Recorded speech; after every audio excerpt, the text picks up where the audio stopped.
Selamat pagi Bu, selamat pagi teman-teman. Saya Leonardo Firminus Pakun. Kali ini saya akan membahas mengenai video hasil analisis saya berkaitan dengan kasus pelanggaran kode etik guru yang dilakukan oleh guru SMP Negeri 3 Padang Panjang, Kabupaten Alor, Nusa Tenggara Timur yang melakukan penganiayaan terhadap muridnya hingga tewas. Seorang guru di Alor, Nusa Tenggara Timur ditangkap polisi karena telah menganiaya murid hingga meninggal dunia.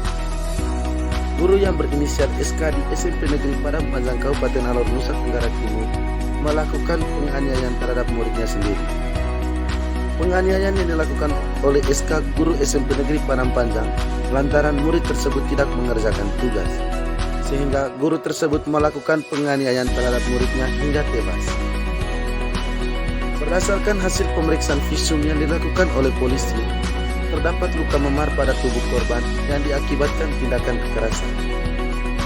Untuk membuktikan tindak kekerasan tersebut, Polres Alor melakukan otopsi kepada jenazah yang dilakukan pada Rabu siang.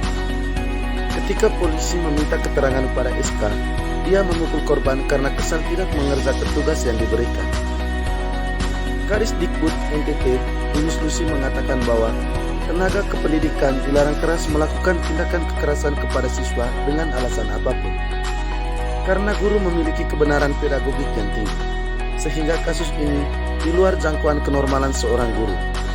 Yunus Lusi menyampaikan sekolah pendidikan ramah amanat bukan hanya pada sekolah dasar, tetapi untuk seluruh jenjang pendidikan. Apakah kasus tersebut termasuk pelanggaran kode etik guru? Tentu saja, apa yang dilakukan guru berinisial SK tersebut sudah melanggar kode etik profesi guru.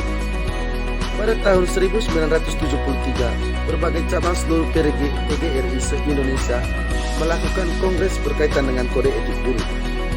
Dua hal pokok pada kode etik guru sebagai landasan moral, sebagai pedoman tingkah laku. Berdasarkan hal ini, apa yang dilakukan guru tersebut sudah melanggar kode etiknya sebagai profesi guru. Sanksi yang diberikan bukan hanya teguran, melainkan diberikan sanksi yang berat melalui jalur hukum, karena apa yang dilakukan guru tersebut termasuk dalam pelanggaran HAM dan juga kode etiknya sebagai guru. Apa kode etik yang dilanggar? Kode etik yang dilanggar guru SMP Negeri Padang Panjang, Kabupaten Alor, Nusa Tenggara Timur sudah melanggar hubungan guru dan peserta didik yang sudah termuat dalam pasal 6. Yang pertama, guru menjalin hubungan dengan peserta didik yang dilandasi rasa kasih sayang dan menghindarkan diri dari tindak kekerasan fisik yang di luar batas kaidah pendidikan. Yang kedua, guru berusaha secara manusiawi untuk mencegah setiap gangguan yang dapat mempengaruhi perkembangan negatif setiap peserta didik. Yang ketiga, guru berperilaku taat asas kepada hukum dan menjunjung tinggi kebutuhan dan hak-hak peserta didiknya. Kompetensi guru manakah yang tidak dimiliki guru dalam kasus tersebut? Kompetensi yang tidak dimiliki guru tersebut berdasarkan Peraturan Pemerintah Nomor 74 Tahun 2008 yang meliputi kompetensi pedagogik, kompetensi kepribadian, kompetensi sosial, dan kompetensi profesional. Yang pertama, kompetensi pedagogik. Kompetensi pedagogik merupakan kemampuan guru dalam pengelolaan pembelajaran peserta didik, yakni landasan pendidikan, pemahaman peserta didik, pelaksanaan yang mendidik. Namun dalam kasus guru menganiaya murid hingga tewas, guru tersebut dia tidak menunjukkan kompetensi pedagogik dalam diri sebagai kemampuan untuk mengelola kelas. Guru tersebut juga tidak memiliki pemahaman terhadap setiap kemampuan siswanya, sehingga kompetensi pedagogik tidak ada dalam diri guru tersebut sebagai seorang profesi guru. Yang kedua, kompetensi kepribadian. Kompetensi kepribadian mencakup kepribadian yang beriman, bertakwa, berakhlak mulia, alif, bijaksana, berwibawa, serta menjadi teladan bagi peserta didik dan masyarakat. Kasus penganiayaan guru berinisial SK tersebut tidak ada kompetensi kepribadian yang sudah diatur dalam Peraturan Pemerintah Nomor 74 Tahun 2008. Guru tersebut tidak menunjukkan kompetensi kepribadian dalam profesinya sebagai guru dalam berpendidikan. Yang ketiga, kompetensi sosial. Kompetensi sosial merupakan kemampuan guru sebagai bagian dari masyarakat, meliputi berkomunikasi lisan atau santun, bergaul secara efektif dengan peserta didik, sesama dalam masyarakat.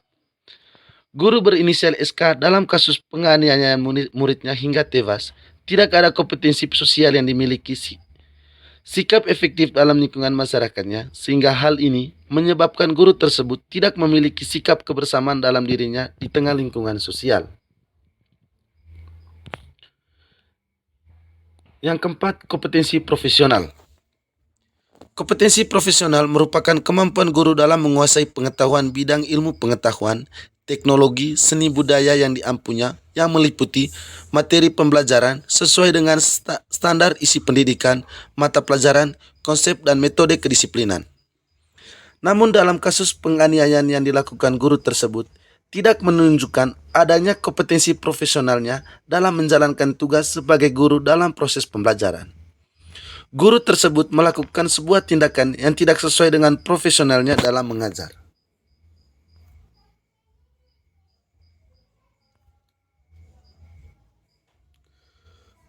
Konsekuensi melanggar kode etik guru.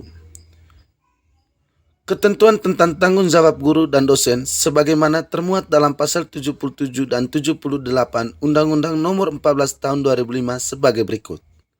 Sanksi bagi guru. Yang pertama, guru yang diangkat oleh pemerintah atau pemerintah daerah tidak menjalankan kewajiban sebagaimana dimaksud dalam pasal 20 dikenai sanksi sesuai dengan peraturan perundang-undang. Yang kedua, sanksi sebagaimana dimaksud dalam pasal 1 berupa teguran, peringatan tertulis, penundaan pemberian hak guru, penurunan pangkat, pemberhentian hormat dan tidak hormat. Guru yang melakukan pelanggaran kode etik dikenai sanksi oleh organisasi profesi. Guru yang berstatus ikatan dinas sebagaimana dimaksud dalam pasal 22 yang tidak melaksanakan tugas sesuai dengan perjanjian kerja atau kesepakatan kerja diberi sanksi sesuai dengan perjanjian ikatan dinas. Solusi penanganan kasus bermasalah antara guru dan siswa. Yang pertama, guru. Dalam proses belajar mengajar di dalam kelas, tentu saja setiap karakteristik siswa berbeda. Ini merupakan tantangan besar bagi seorang guru untuk menunjukkan sikap profesionalitasnya sebagai guru.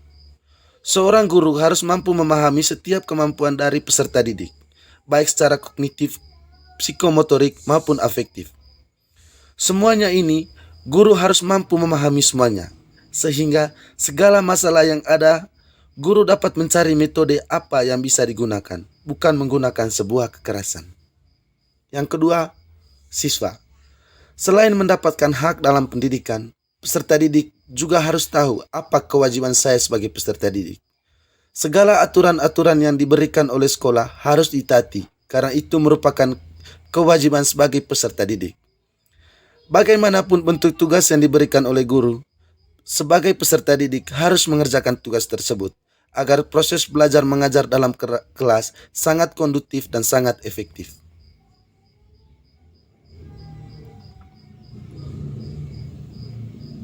Sekian hasil presentasi dari analisis video saya.